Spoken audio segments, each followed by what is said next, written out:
This is an e-bike. Yeah, believe it or not, this is actually an e-bike with a motor and everything. And the reason I'm so excited by this is because this is the first e-bike that I've really had the pleasure of riding that's starting to change my perceptions about the future of e-bikes as a mode of transport. You see, until now, this sort of urban e-bike has always been a bit heavy, a bit clunky, probably overpriced, arguably as much as a small car. But this is the first time I've really had a bike that I can see myself riding. In fact, I have been. This has been my daily driver now for a couple of months, and I've been really enjoying it. And I can now start to see how the future of e-bikes are going to start changing things. See, what I really love about it is this is smart, sophisticated, no excessive branding of e-bikes. It looks like a normal bike, and it's really light. I can pick this up. I can maneuver it around, I can get it into a bike shed, I can pick it up over steps, I can work it through an apartment block, you know. It's not massively inconvenient. It's also pretty rapid as well, and it's really, really fun to ride. And now I'm starting to see that whole chicken and egg argument between, do governments and councils start building out infrastructure, hoping that we are going to suddenly start using them, or do we start using bikes like this, which are so user-friendly, and then governments and councils have to respond by building infrastructure for them. This, for me, has really sparked that idea in my mind. Let me show you on a couple of test rides.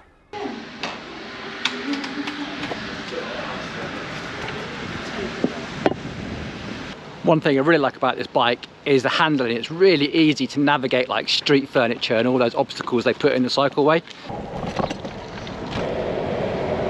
In traffic, it feels like you're in a really commanding position. I can look up, feel like I'm doing the same sort of speed as the traffic. I don't feel like I'm a hindrance. Wow, so many obstacles. So this is the sort of track I mean, navigating through towns. You're always on little cycle paths with like bumpy ground and like street furniture and twisty turns, and you go around a corner and there's a runner in front of you. You just need a bike that handles that really, really well, and the brakes are powerful, it's nippy, it just feels like you're in control. So down here is a big open stretch of cycleway. Let's open this thing up and get some speed up. So this is just zone 2. I can feel about now that the motor's starting to cut out, but it doesn't feel like a massive hindrance. So the Wheels for All charity is a fantastic incentive. I think it runs nationwide, but the local cycling club, Kendal Cycling Club, really support them. As our friend Christine, she brings us all types of bikes, like tricycles and all sorts of strange contraptions to try and fix up and keep going for those guys. It's a great local project. I love them. So you're having a great day out today. Oh yes, it's lovely. See you guys soon. So this is Beast Banks Hill. I've got it in power level 5. I'm not sure if I've got enough battery for this. It's in the lowest gear, doing about 9 miles an hour up here, draining the battery rapidly. This hill's about 20%. You wouldn't want to do it every day, but it's done it. A lot easier than the last sort of urban e-bike we reviewed.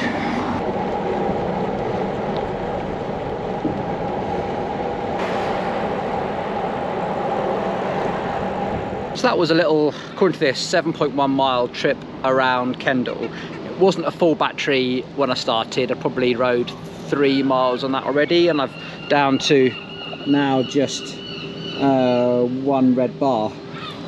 So I think I've got about 2 miles left. So this bike really is a get to work, maybe a little lunchtime excursion, and get home from work before you recharge. It's really not the sort of bike you take on a long trip out in the countryside. It's definitely designed for just getting you around urban environment. A couple of other things I want to point out is these tyres, not the best tyres in the world. They work, but I think if I was to own this long term, which I'm going to, I would definitely put some tyre protection in there.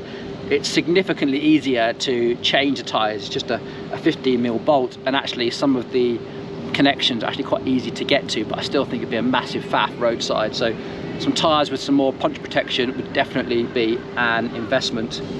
The LT Woo gears, I'm kind of sat on the fence a little bit. I do feel like the Shimano Tawny might work probably a little bit better, but the LT Woo actually looks a bit smarter, fits in with the bike.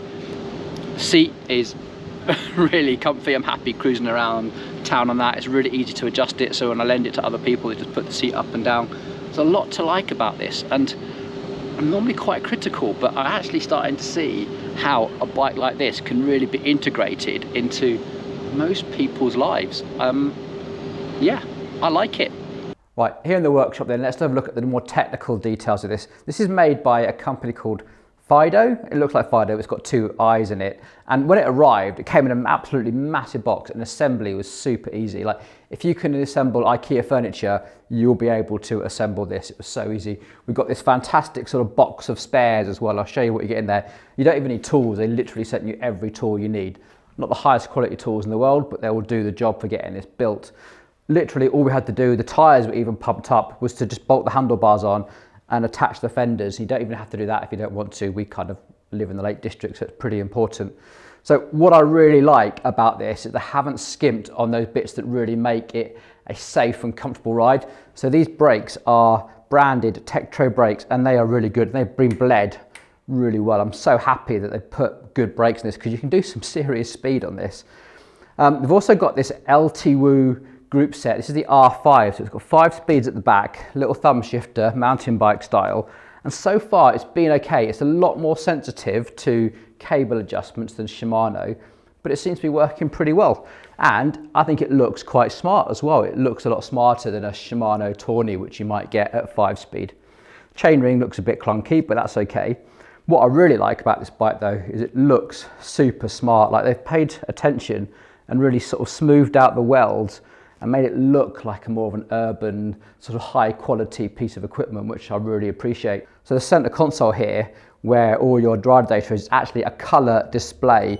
I didn't think that would make much difference, but actually when you're out in lots of different types of weather, the color display really does make a difference and draws your attention to the speed that you're doing and the mode that you're in. Now this does have like a 15-mile-an-hour cutout on it, which, like most e-bikes, second you hit 15 miles an hour, it feels like someone's thrown a parachute out the back. But you can override that so that the electrical system doesn't just completely cut out, and you can quite easily cruise around 20 kph on this perfectly fine. It doesn't really feel like you slow down, which I really like. I think that comes down as well to the fact that it's got slightly faster tyres, it's quite a light bike. The modes on this are dead easy. You can flick through 5 different power modes. You can flick between modes as well, and you can get like a trip odometer, so you can see how many miles you've covered, how long you've been riding for, your average speed, all that sort of stuff. There's a horn, which I really like, which is actually really, really helpful, because it makes cars pay more attention, more so than the bell that they also send you. So you've got everything there. The light on it as well, I have to say, I do like the fact that it comes with a light, and it's not just one of those that just bolts on your handlebars. If I press and hold this, you'll see this turn on. It's a really good quality light, and it seems to do the job. When I'm riding in the dark, cars tend to see it, which is probably more important than me seeing where I'm going. It comes with this sort of wraparound rear light as well, which is actually quite good quality. This is made of like an aluminium. It seems pretty light. It's got several different modes on it. This is the sort of thing I think will probably break and fall off, and you'll replace it. I can't think of a better way of doing that without running cables through the bike, to be honest. Now, the big news here is the motor. Now, normally my go-to advice when you're buying an e-bike is stick to branded motors. This is not quite the exception, but it's a little bit unusual. You see, this is using a motor by a company called, I think it's pronounced eBike or myvice, or you probably haven't heard about it in the same way that you've heard things like Malay and Bafang, but they're a pretty big company. They're making big advancement in sort of Western distribution. If you go to their website, you'll be able to see all the parts availability. You can chat to someone, you can email someone. There's a phone number on there.